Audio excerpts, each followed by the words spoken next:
two blank scenarios. Before we get there though, I do have to remind you of this thing called the right-hand rule. We talked about right-hand rule number 1, but we need to talk about right-hand rule number 2. And essentially this is arising from the cross product. Cross product. I briefly introduced this last semester, but this semester it's going to get really, really important. So the cross product, A cross B, is between two vector quantities.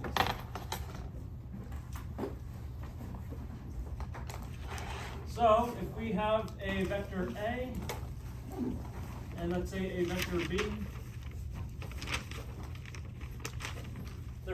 their vectors are pointing in two different directions,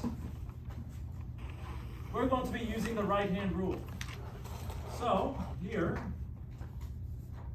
your index finger is going to go in the direction of the first vector.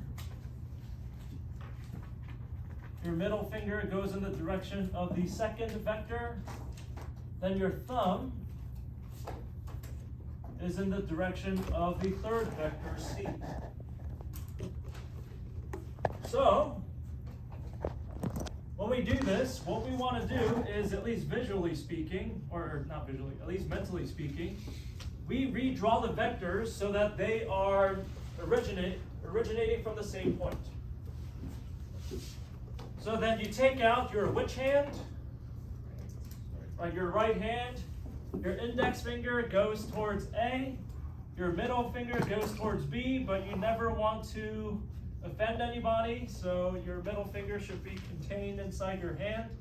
And to do that, you're doing it this way. And your thumb is in the direction of C, and that is into the page. And so the vector C is going into the page. So boom, yeah, boom. This should be.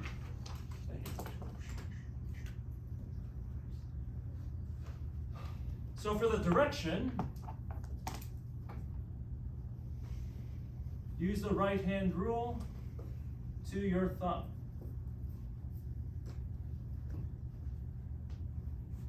So the direction of C is in the direction of your thumb.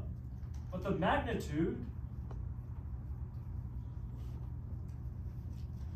is done by AB sine of the angle theta, where the angle between these two vectors is theta. So this is a review.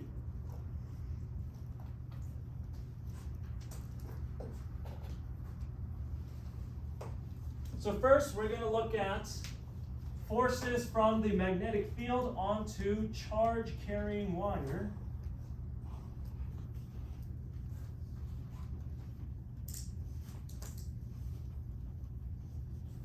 And secondarily to moving point charges.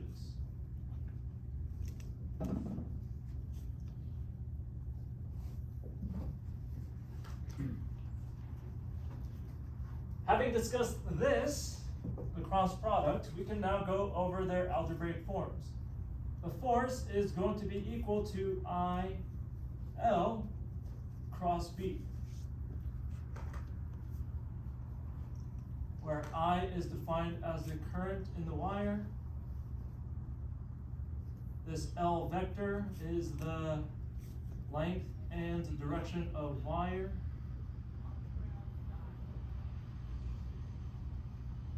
And this B is defined as the external magnetic field.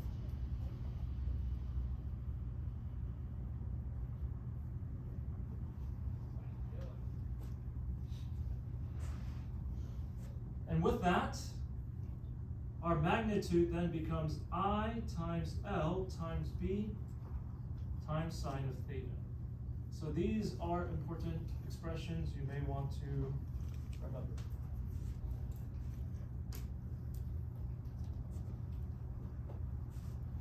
So as an example,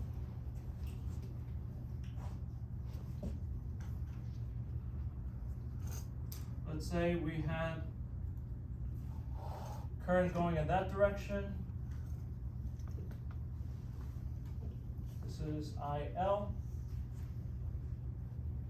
And we had a magnetic field B in this direction. What would the direction be of the resulting force? We would have I cross B, and our direction of the thumb is into the page, so the force is going to look like this.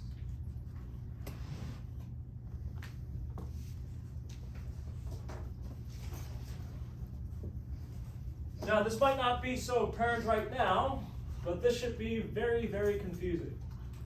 Why? There is current going that direction. There is a magnetic field going that direction. So something's going that way and something else is going that way, and when these two things are interacting, what's the result? You're going this way. How does that make sense? It's like you're doing a head-on collision, but instead of instead of something moving in this direction, you both go up. Right? That doesn't really make any sense. This is just what experiments have told us. Experimentally speaking, when these were the conditions, or when the current in the magnetic field were these conditions, the resulting force was that.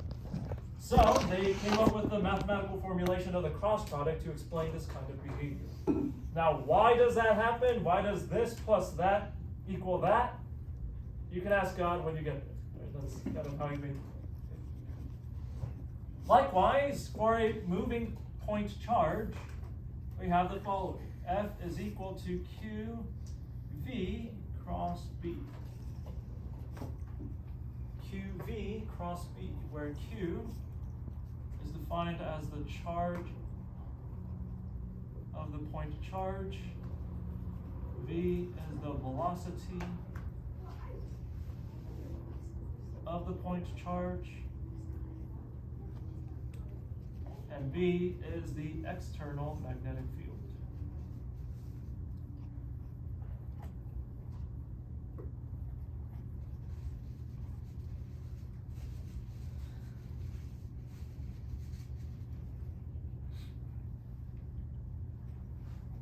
One thing I do want to note about the right-hand rule and here,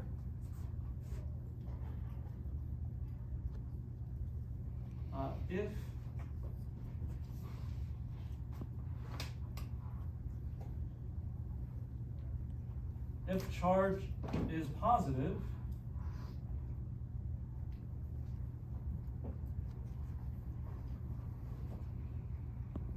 then the thumb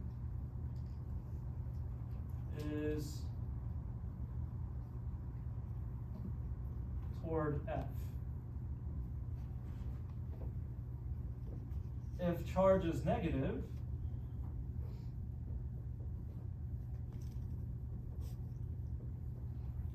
then the thumb is toward negative F.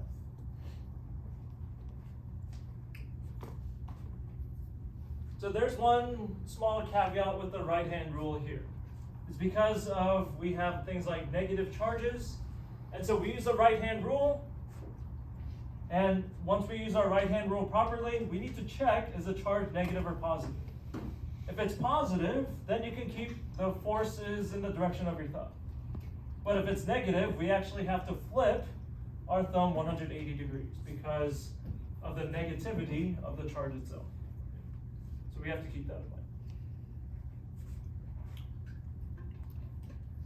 So with this, let's look at the path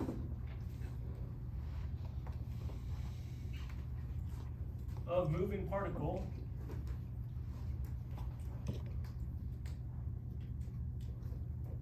So, example, path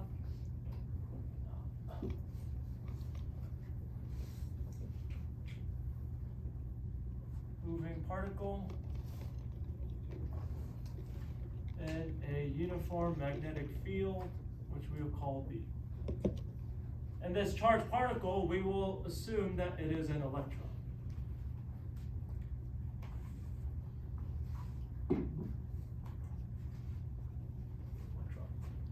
gonna have these x's here. So let's say our magnetic field B is going to be the series of x's, so it is going into the page.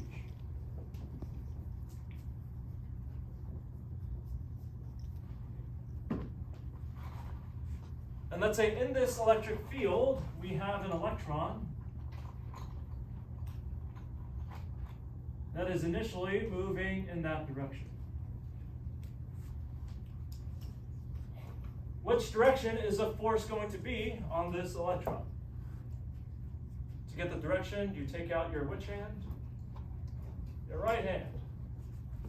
So here we're using, this is, you want to circle this one. Also, let me give you the magnitude. F is equal to Q BB sine of theta.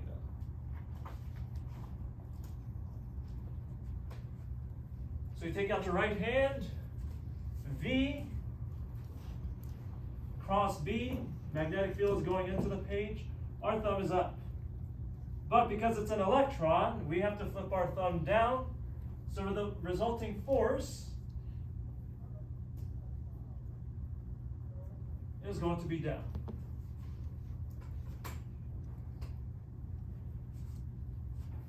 So instead of the electron going straight, instead it's going to kind of curve around, and let's say it's going to kind of be over here. But at this point, the magnetic field has curved this electron to the point that the velocity vector now points in this direction. Now, what is the new force on the electron at this point? Well, take out your right hand, V cross B into the page. Now our thumb's pointing kind of at an angle. But because this is an electron, we got to flip it. So instead of pointing that direction, the force is actually going to be pointing this direction. So instead of the electron traveling straight, it's going to begin to kind of curve towards the middle. So let's say it's going to end here. And at this point, it's going to be traveling roughly in that direction. Now, what is the force of on the electron at this point? Well, you do it again, and you're going to notice that the force is going to be in this direction. So what trajectory, I guess I forgot to give you the question. What is the trajectory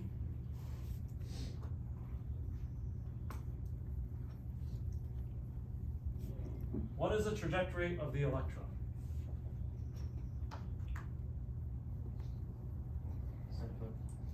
It will be a circle, that is correct. It will continue to go.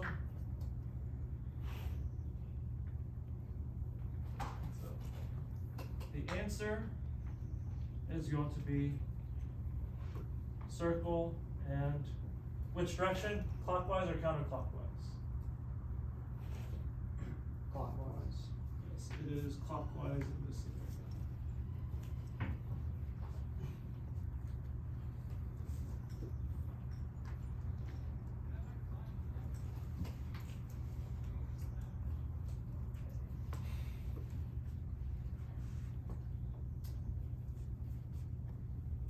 From here, what was happening to the speed of the electron? What was happening to the speed of the electron?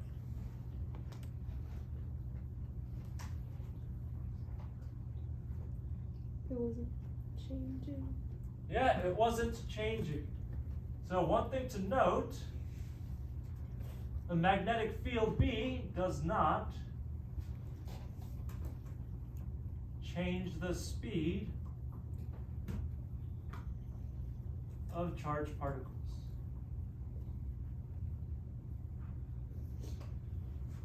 Only direction.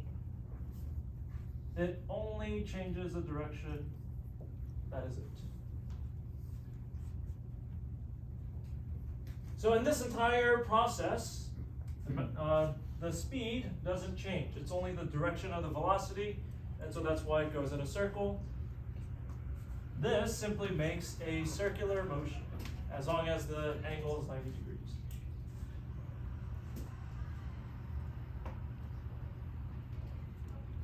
Now, of course, this is a little bit too qualitative for us. To be more quantitative, we want to know what is the radius r. Also, this is a uniform circular motion. What is the frequency?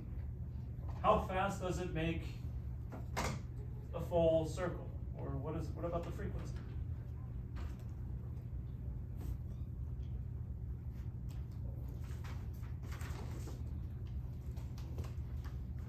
And to do this, we go into what is called the cyclotron motion.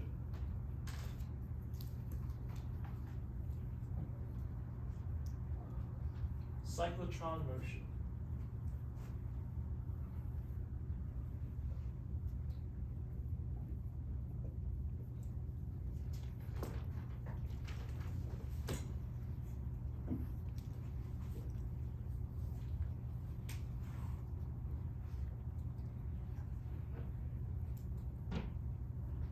Now, cyclotron motion is simply defined as the circular motion of charged particles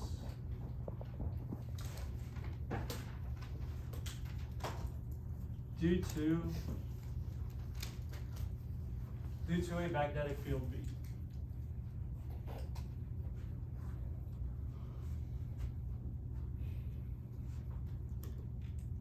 So if we look at the scenario here, the only thing we need is Newton's second law, which tells us what?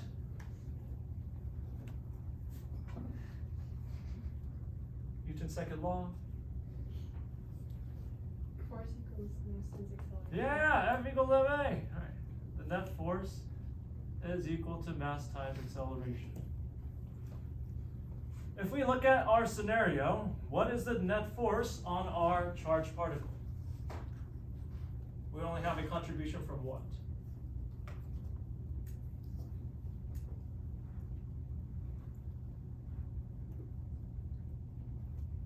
Magnetic field. Yeah, from the magnetic field. This is going to be force from B. We know that the net force has to equal mass times acceleration. Here we have uniform circular motion. Remember, in uniform circular motion, who remembers the acceleration? Who remembers the acceleration? Towards the center. Yeah, towards the center. Well, yeah, but what, it is towards the center, but what is the algebraic expression? Guys, remember? It is v squared over r. You guys remember that? V squared over r. So, then here what we're going to have is the magnetic force, which is going to be QVB times sine of theta. Now let's assume 90 degrees.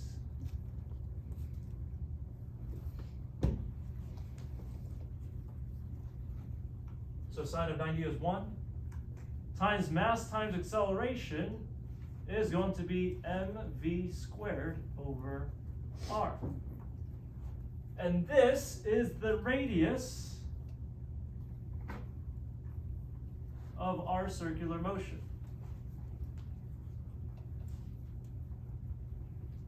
So let's consolidate the equation a little bit. So we have QVB is going to be equal to mv squared over r, where this v can cancel with that v. And with a little bit of algebraic rearrangement, we get the radius of the cyclotron motion is going to be mv over q times b.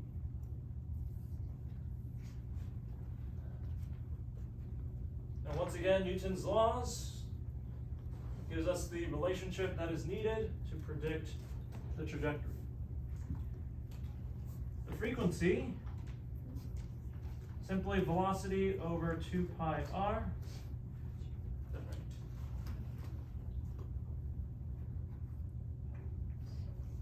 Yeah, the frequency of the cyclotron is velocity over 2 pi r,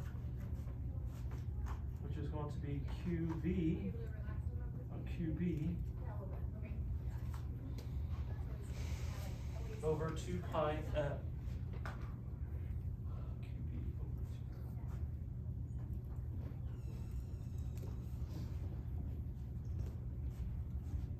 QB over 2 pi.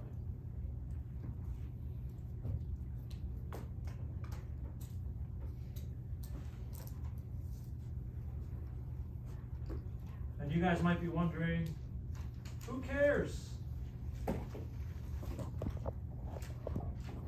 Well, I'll give you a few different reasons why we care. Because this idea is actually present in many, many different instruments as well as naturally occurring phenomena. One of those equipments, who's taken organic chemistry? Raise your hand. Oh, you guys will love this. Or maybe hate it, I don't know. This is called the mass spectrometer. You guys remember that? This is at the heart of the mass spec. Another one is cyclotron particle accelerator.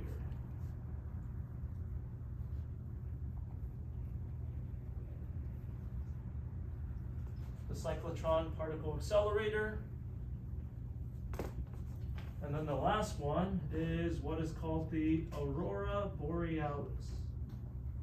Who knows the common name for the aurora borealis? Northern Lights. Right, the northern lights. Northern lights. So for the rest of class, we're going to cover how this behavior, or the strange interaction between charges in the magnetic field, are involved in all of these three different phenomena and instruments. So let's begin with the mass spec.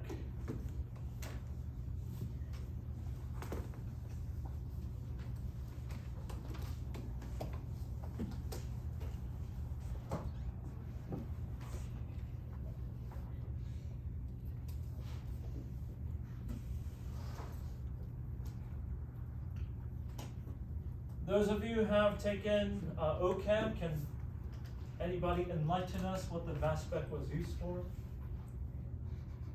Generally? Yes, yes. I'm glad I have good news to tell Prof. Kim. All right, this instrument finds molecular weight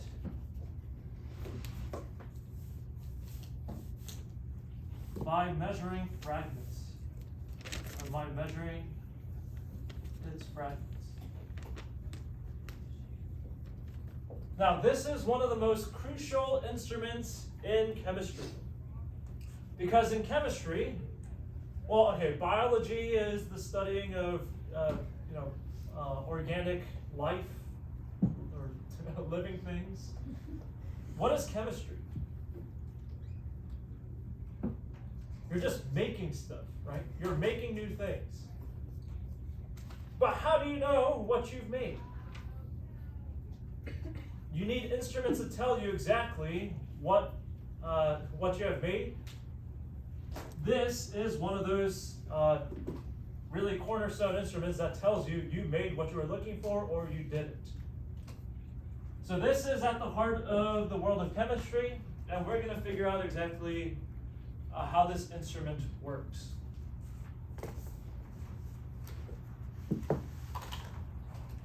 So this is going to find the molecular weight by measuring its fragments, but how is it going to actually get a corresponding mass? So the question we have is how? And the answer to that is simple, the cyclotron motion.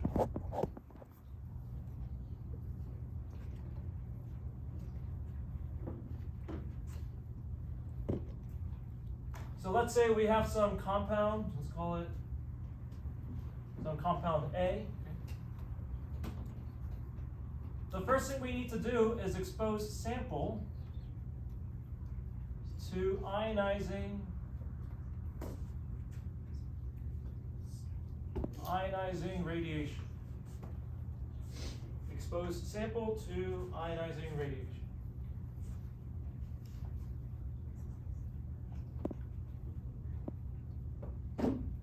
So here, we take a sample and then we'll use IR for ionizing radiation.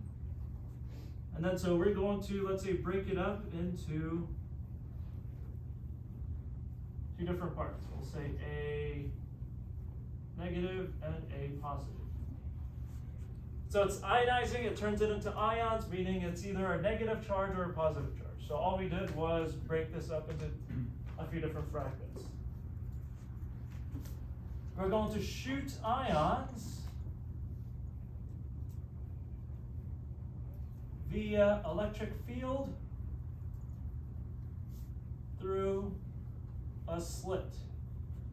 So we're going to shoot these. We have a slit right here. And we're going to shoot these. Okay, these are not to scale. We're going to shoot these particles through the slit. On the other side of that slit, we're going to have an electric field. Let's say these are X's, or sorry, a magnetic field. We're going to have a magnetic field that's going, in this case, into the page.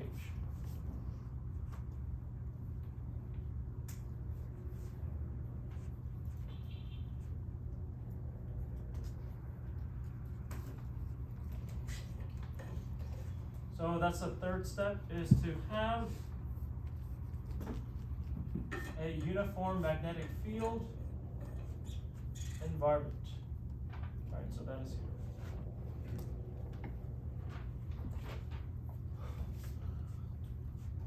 So let's say this positive charge is shot through the slit and enters this magnetic field range. What's going to happen to this positively charged particle? Now remember, we're trying to find how to find the mass. How can we find the mass of this?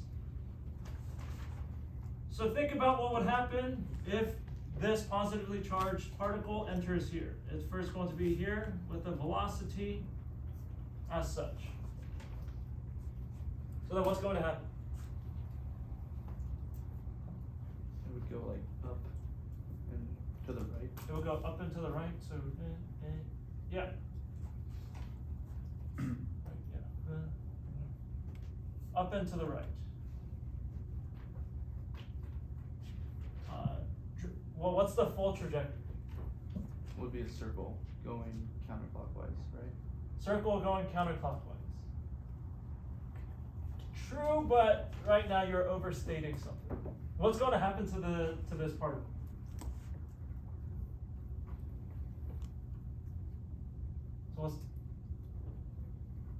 So we take out our right hand, right? V cross B, the force is going to be up. At a later point, it's going to be up here. Then this is the V. V cross B, and it's pointing this way, so at a later point, it's going to be here. That was going to happen. It's going to ultimately come and then hit the surface. So you're not making the full circle because you're not giving it enough room.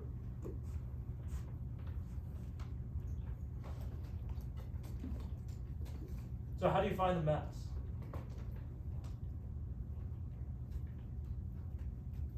Well, we look at our cyclotron equation. What do we see?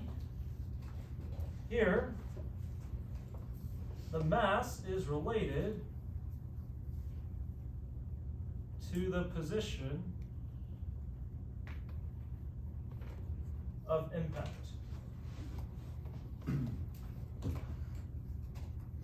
Because remember, our cyclotron, the circle, or the circular trajectory, is mv over qb. But we're trying to find the mass. Here, in our experiment, as long as you have a detector, guess what you can measure? You can measure, it's not R, but you can measure 2R. So you can get the distance out at which the point of impact was made. But you don't know the mass, so with a little bit of algebraic rearrangement, you get QBR over V. This is how you can determine the mass of whatever particle that you want.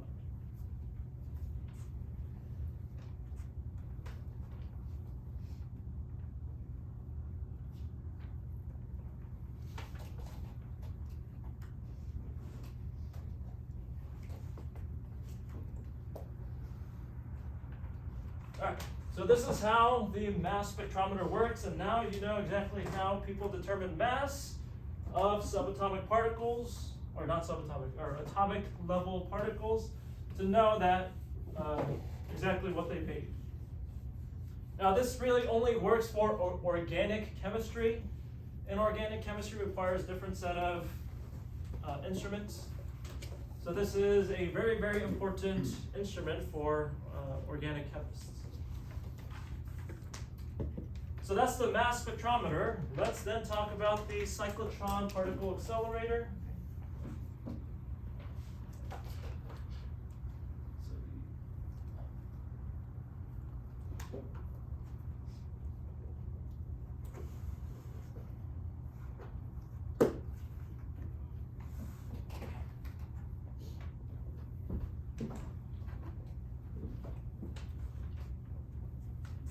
Now the sketch is going to be slightly confusing, so let's make sure that we're on the same page about what exactly we are drawing.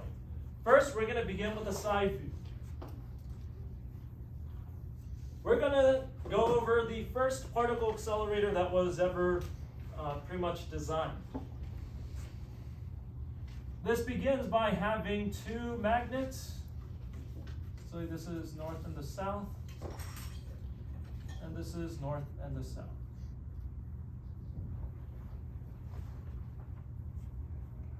And we're going to have them spaced apart.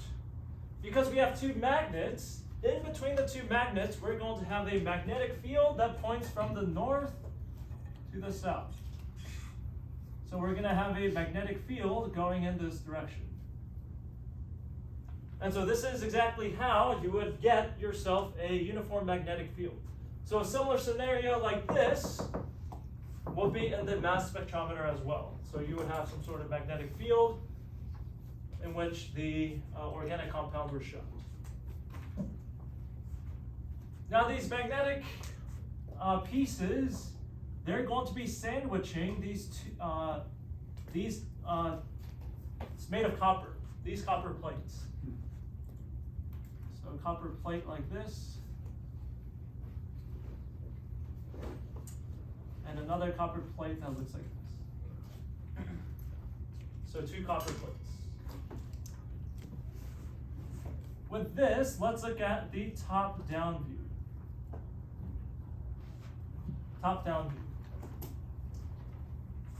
Top-down view with the magnet removed. So what we're looking at is these copper pieces.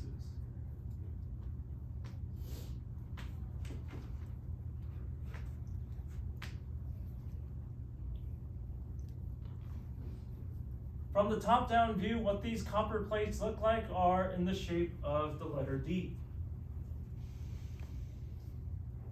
So top-down with magnet removed. So with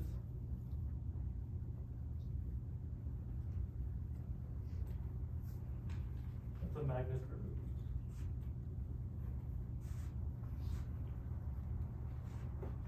So what these are hollow copper shells made in the form of this letter D. Now this, we are going to be hooking it up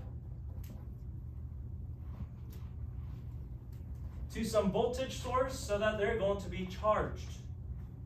They are going to be charged.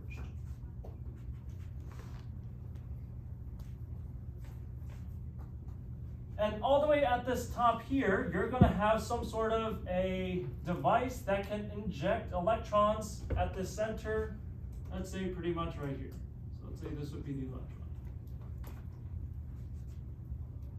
Now from here, let's just zoom in on the important elements, okay?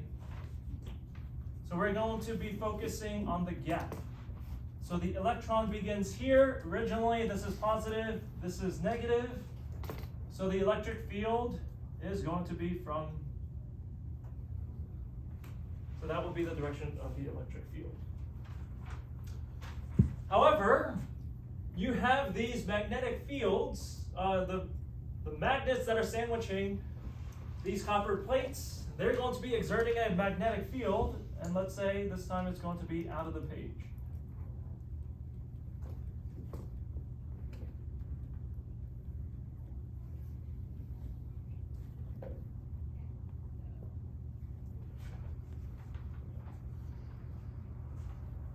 And so now we can begin.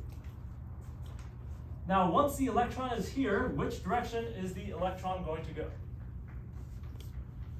Huh? Right? Are you sure? Electron is negatively negative charged, so it's going to go this direction.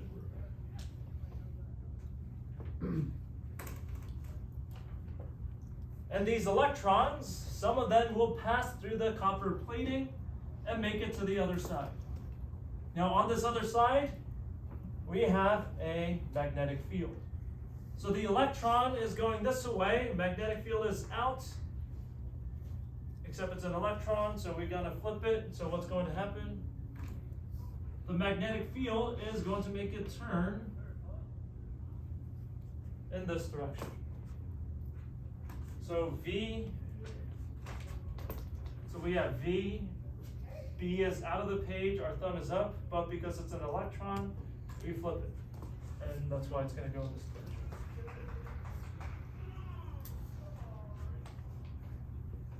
Now the electron can exit and enter this gap here. However, the electric field is going to want to make it go back, right? So that's what this is. This is called an oscillator, which will change the charge from positive to negative and the negative to positive. So at a different time, the charges are going to be flipped, negative and positive. So here, flip, charge, so we still have the same scenario. The electron began here. Now it came over here. The magnetic field.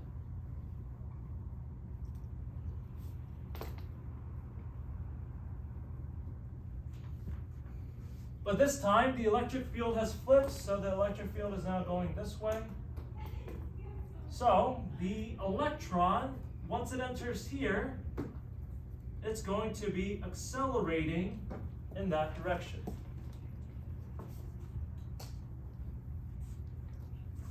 But once the electron enters here, what's going to happen to the electron? It's now in the presence of a magnetic field coming out of the page. V cross B means our thumb is down, but because it's an electron, we flip it. And so there's going to be an upward force. So what happens?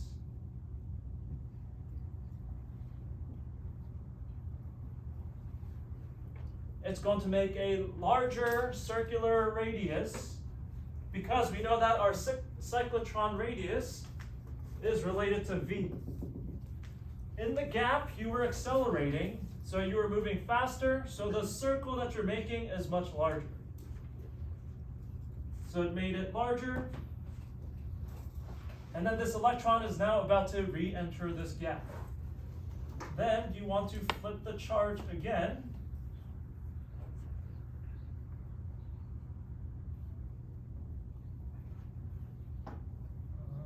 Flip the charge again.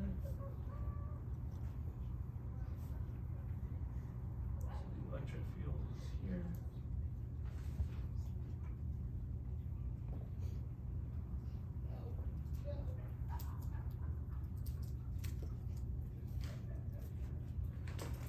So the electron began at the center here. It's now accelerating across the gap. And then it's going to make an even larger loop. Message. Yeah. Well, Dr. Kim, originally. Oh, sorry. Electric field. Yeah. Originally, before the charge was flipped the first time, wasn't the electron accelerating there as well? Yes. Right, from rest to here, yeah. So why is it that it makes a bigger loop after the charges after the charge is flipped? Is it because it's accelerating over a longer distance? No, it accelerates here. It's at, let's say, V1. Mm-hmm. It's when it's entering here, because it's only in the magnetic field, it doesn't accelerate. This is still V1. But it's accelerating here, let's say from V1 to V2, So V2 is greater than and V2 is greater than V1. Okay, that makes sense. And once it's entering here, this is still V2, and here, V2 to V3, V3 is greater than V2. Got it. Okay. Yeah, and so that's why it continuously spirals over. And if you continue, what's going to happen? So the electron is going to begin to spiral out like this, and you can get a very fast charged particle.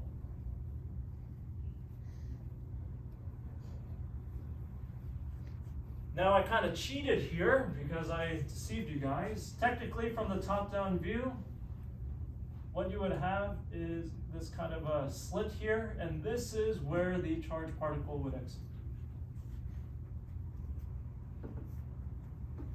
So there will be a slight design feature where it will be exiting out here, and you would get very fast electrons out. So let's write some bullet points to make sure that you guys are able to extract the main important features. First is that the electric field between the plates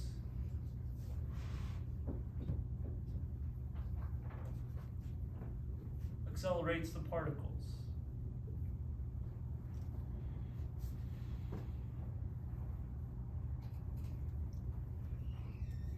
The magnetic field in the plates curves the particle.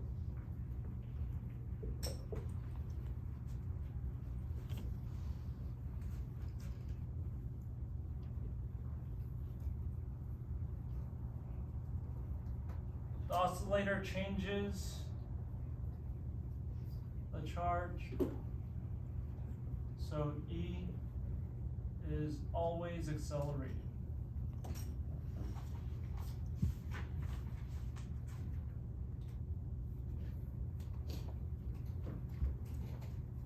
And if you look back at our frequency expression, you'll notice that there is no velocity or speed dependence. So all you need is you change these all at the same time, and it doesn't matter where you are along the spiral, you're going to be outside of the magnetic field region and in between here at the appropriate times. Wait, can you say that again? So this frequency is not dependent on velocity or the radius. It just depends on the charge, the external magnetic field, and the mass. None of that changes throughout the entire duration. So you only have two pieces of plates, so doesn't matter if you're over here or over here or over here or all the way down here. This oscillator, as you're changing the time, it will positively impact all the electrons here. So every single time that a particle is entering, it will be accelerated. Okay, so essentially it will take the same amount of time. So like Yeah, this time is equal to this time, and that's equal to this time. okay. So you're just switching these all in unison. You don't have to worry about multiple time changers or multiple frequencies of oscillation. You use one, and it's set for the entire device. I see. All right. Thank you.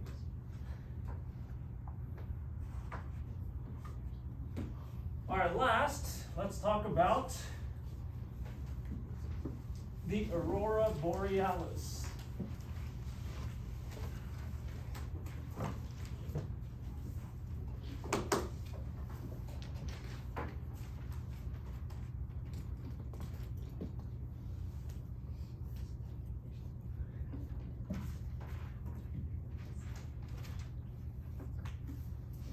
So these are called the Northern Lights. Extra credit if somebody knows what the Southern Lights are called. Who knew that there were Southern Lights? Okay, it's called Aurora Australis. That's the Southern Lights.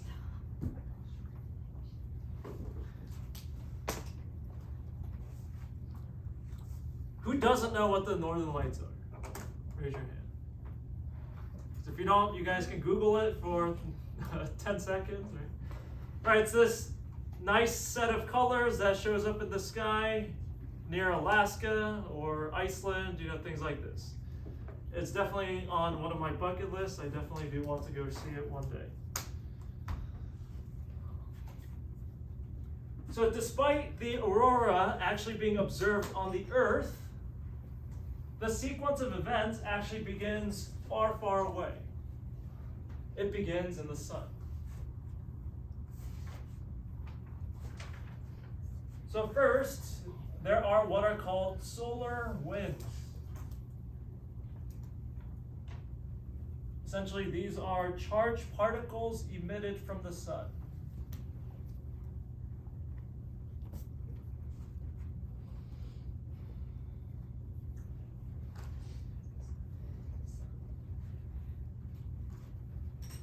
So here, let's draw our sun. And so there's charged particles continuously emitted throughout. And even though they're not really electrons, for our case, let's just say they are because it really doesn't matter. It's just some charged particle.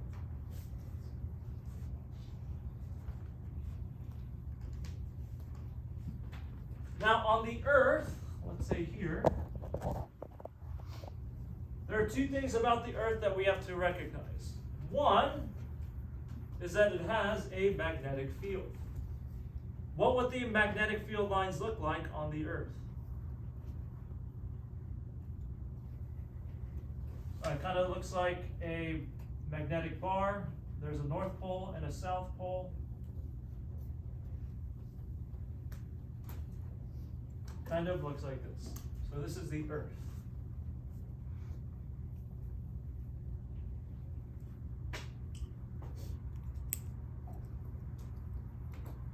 So Earth's magnetic field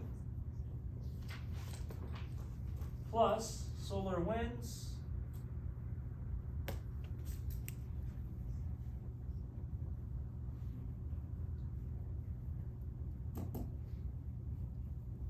all of this and a few steps in between leads to the aurora. But what are some of those intermediate steps? Well, with the cyclotron motion behavior that we discussed, we can now we can identify what these intermediate steps actually are. And as long as you took chemistry here, you should also be able to follow along because we are going to invoke some chemistry elements into this explanation. Some of these charged particles are going to reach the Earth or attempt to hit the Earth. But these charged particles are going to meet Earth's magnetic field. What do we discuss about the magnetic field and charged particles? Is that it can change directions. So these charged particles, they are going to spiral around as such. Or if it hits down here, these are going to spiral around down here.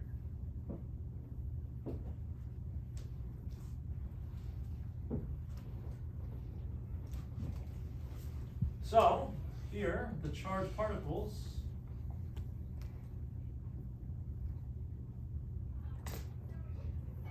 are directed towards the poles.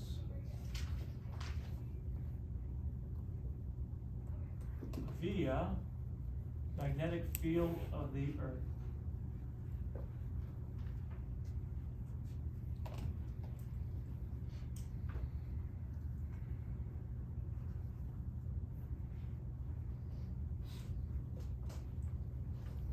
The only other information we need to invoke is the Earth's atmosphere. Earth's atmosphere. Now, with how this magnetic field was drawn, would you guys say the Earth's atmosphere is inside or outside of those magnetic field lines? Who says inside? Raise your hand. Okay, yes, that is correct. To give you a sense of how large these magnetic field lines are, I'm going to try to draw the Earth's atmosphere to scale. It's like this.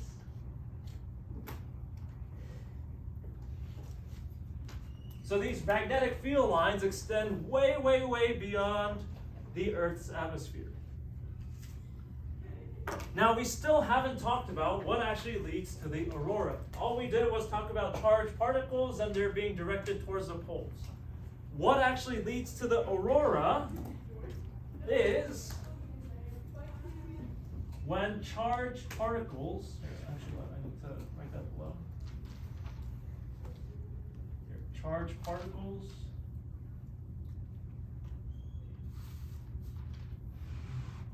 plus Earth's atmosphere, actually before that, I meant to write one thing. Earth's atmosphere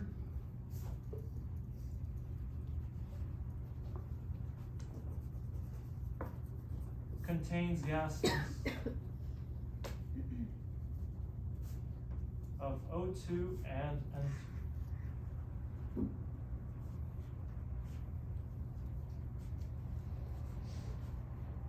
And now we can make the full connection. Charged particles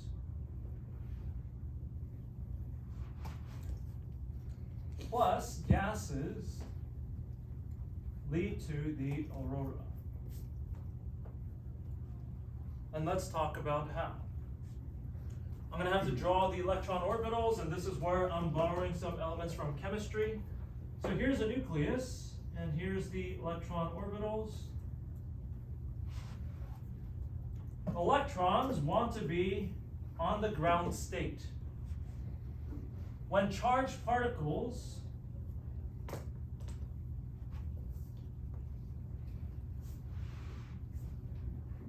come and hit the electron, what happens with the electron? They become excited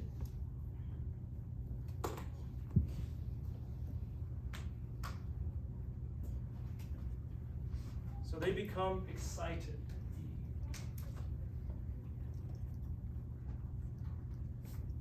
So they become excited.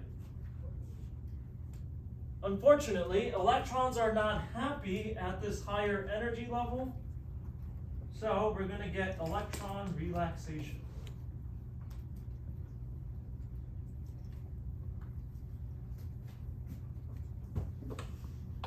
And from this high energy state, the electron jumps down. And when it jumps down, it's going to give off the visible light spectrum.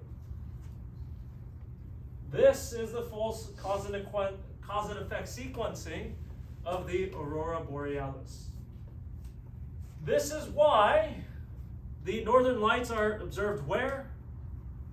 Only near the poles. It's because the Earth's magnetic field guides the charged particles near the poles where the Earth's atmosphere exists.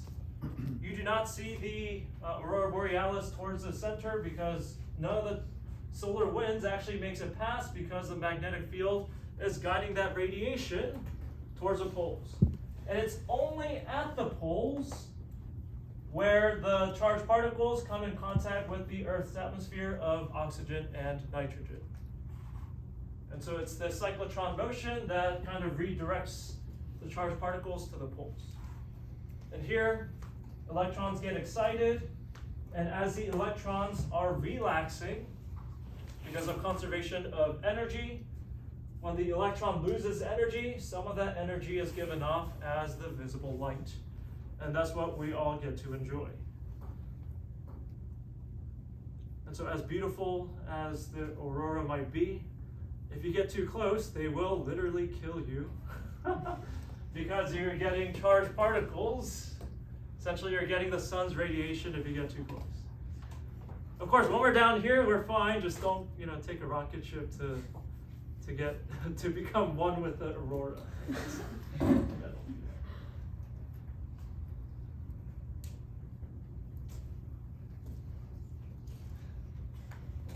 All right, this is all I was able to get to, and this is also a really good stopping point, so we will end it here.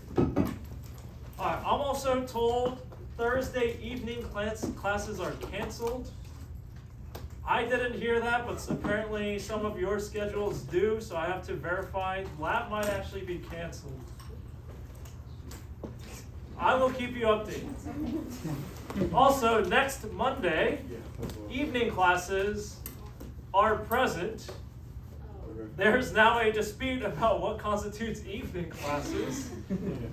For you guys, that's for sure, but because I'm moving along parallel with the calc-based class, some people said evening classes are 6 p.m. on. You guys count, but the 5 o'clock class might not. But if I cancel for them, I'm going to have to cancel for you, so I'll keep you guys updated.